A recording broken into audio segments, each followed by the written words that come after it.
South Africa built a stadium for 3 billion rand on the beach at Durban. It seats 60,000 people. Today, it is mostly empty. Brazil spent over $300 million on the Mané Garrincha Stadium in Brasilia. The city has no major football club. Between World Cup games in 2014 and the present, it has hosted fewer than a dozen significant events. It parks buses now. Qatar built 12 stadiums to host the 2022 World Cup, a country with a population that cannot fill them all after the tournament ends. Several were designed to be partially dismantled and shipped to developing nations. Whether that will happen remains an open question. You are watching a pattern that repeats at every major international tournament across every continent for the last 40 years. The white elephant. The term comes from the sacred albino elephants of Southeast Asia. A king could not refuse one if offered because the animal was sacred, but feeding and housing it could bankrupt you.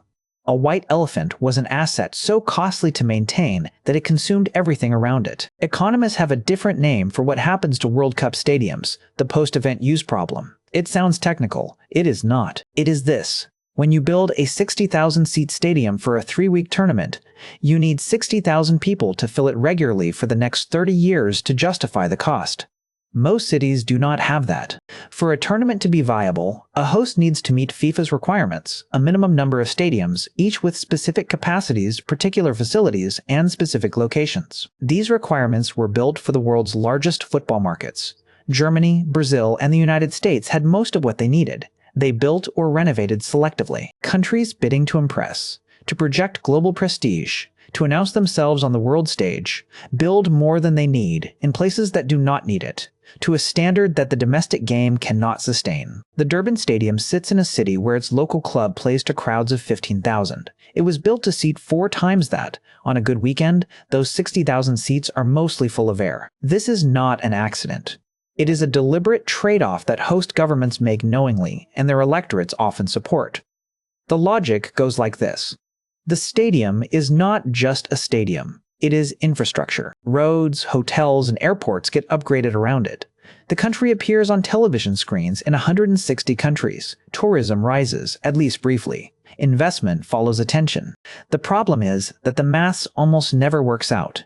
Researchers at Oxford University studied every Olympic Games and major World Cup from 1960 to 2016.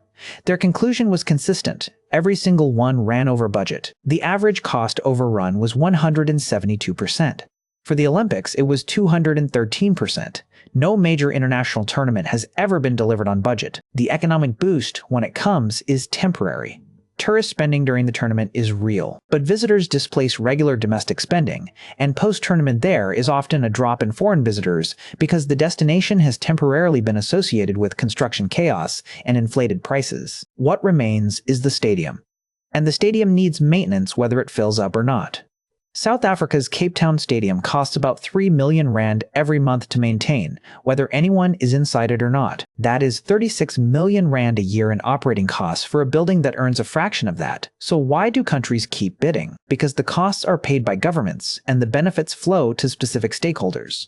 Local construction firms profit from the contracts. Political leaders get credit for landing a tournament that the whole world watches. The short-term visible wins. The ceremonies, the flags, the global attention are easy to photograph. The long-term maintenance invoices arrive later, quietly, and go to the public budget. What would stop the cycle? Either tougher FIFA requirements that force bids to prove post-event use plans before they win hosting, rights, or a permanent home for the tournament, which FIFA has resisted. Because the bidding process itself generates revenue and geopolitical leverage, it is unwilling to surrender. Until then, the stadiums will keep going up, and the buses will keep parking. Now you know.